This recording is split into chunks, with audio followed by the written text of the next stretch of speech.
Okay students, तो बहुत सारे बच्चों को डाउट होता है कि सर ये जो कन्फर्मर होता है नॉर्मल ब्यूटेन के अंदर वो कैसे होता है। तो मैं आज आपको मॉडल के थ्रू समझाने वाला हूं कि नॉर्मल ब्यूटेन में आप कैसे कन्फर्मर देख सकते हो। सबसे पहले मैं आपको बता दूं कि कन्फर्मर होता कहाँ है। जहां भी सिंगल बॉन्ड होगा वहां कन्फर्मर होते हैं, ठीक है। जैसे मान लो ये कार्बन कार्बन है, तो कार्बन कार्बन के अबाउट जो होता है दो ग्रुप के बीच में एंगल चेंज होने की वजह से जो आइसोमर क्रिएट होता है वी कॉल इट कन्फर्मर। तो ये बात आपको समझ में आई, कन्फर्मर कहाँ होगा? जहां भी कार्बन कार्बन सिंगल बॉन्ड है और कार्बन नाइट्रोजन सिंगल बॉन्ड है वहां आपको कन्फर्मर देखने को मिलेगा, या जहां भी सिंगल बॉन्ड है वहां कन्फर्मर हो सकता है।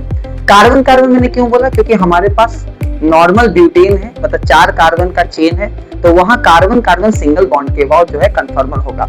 तो मैं जो भी कन्फर्मर बनाने वाला हूं वो बनाने वाला हूं C2 एंड C3 कार्बन के बाद। जैसे carbon number 1, carbon number 2, carbon number 3, carbon number 4। ये जो ब्लैक वाला है ये है कार्बन और ये जो व्हाइट वाले हैं वो है hydrogen. Now coming to conformer जो मैं बनाऊंगा वो सेकेंड कार्बन और थर्ड कार्बन के बीच में बनाऊंगा मैं, ठीक है ना।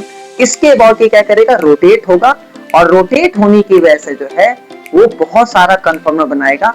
मैं चाहता हूं आप कमेंट बॉक्स में ये भी बताएं कि कितना सारा कन्फर्मर पॉसिबल है इस नॉर्मल ब्यूटेन के लिए। तो फिलहाल मैं कन्फर्मर बना रहा हूं about C2 and C3 carbon. तो आप देख सकते हैं, मान लो आपने फ्रंट से देखा, ये this is my front carbon और ये क्या है? बैक कार्बन है। आप अगर देखो, अगर फ्रंट कार्बन पे आप अगर कॉन्सेंट्रेट करोगे तो आपको बैक कार्बन जो है वो नहीं दिखेगा। देखो इसको ओवरलैप कर जाएगा। तो हम लोग बैक कार्बन को सर्कल से रिप्रेजेंट करेंगे जो आप स्क्रीन पे देख सकते हो, और हम लोग फ्रंट कार्बन को वाई से रिप्रेजेंट करेंगे। तो फ्रंट कार्बन पे हमारे पास क्या है? 2 हाइड्रोजन है और पूरा एक बड़ा सा मिथाइल है। उसी तरह बैक कार्बन पे क्या है? पीछे क्या है? हमारे पास 2 हाइड्रोजन है और क्या है? एक मिथाइल है।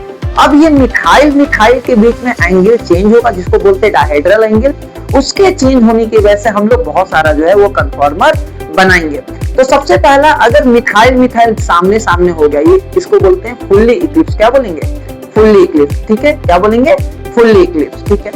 अगर हम सपोज करें इसको 60 डिग्री से रोटेट कर देंगे, इस मिथाइल को मैंने इस वाले बॉन्ड को 60 डिग्री से रोटेट कर दिया, अब जो फॉर्म होगा उसको बोलेंगे गॉचे फॉर्म। क्या बोलेंगे? गॉचे फॉर्म। अब जो मिथाइल मिथाइल के बीच में एंगल है वो है 60 डिग्री, ठीक है ना।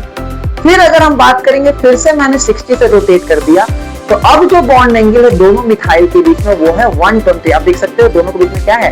डायहेड्रल एंगल 120 डिग्री है। अब हम इसको बोलेंगे पार्शियली इक्लिप्स। क्यों बोलेंगे पार्शियली इक्लिप्स? क्योंकि आप देख सकते हो अब जो मिथाइल है और जो हाइड्रोजन है वो सामने सामने है, हम इसलिए इसको बोलेंगे पार्शियली इक्लिप्स।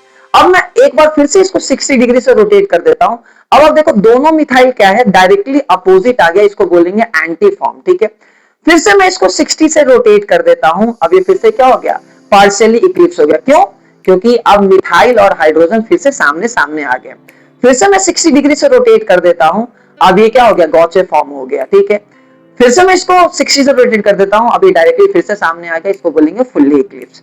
तो आप ये देख सकते हो ये जो 360 का मैंने जर्नी तय किया है, इसमें 2 बार फुल्ली इक्लिप्स आया है, 2 बार पार्शियली इक्लिप्स आया है, एक बार गॉचे फॉर्म आया, एक बार एंटी फॉर्म आया है। तो ऐसे तो बहुत सारा इनफाइनाइट कन्फर्मर होगा, ठीक है, जो मैंने आपसे पूछा था कमेंट बॉक्स में, इनफाइनाइट कन्फर्मर होंगे।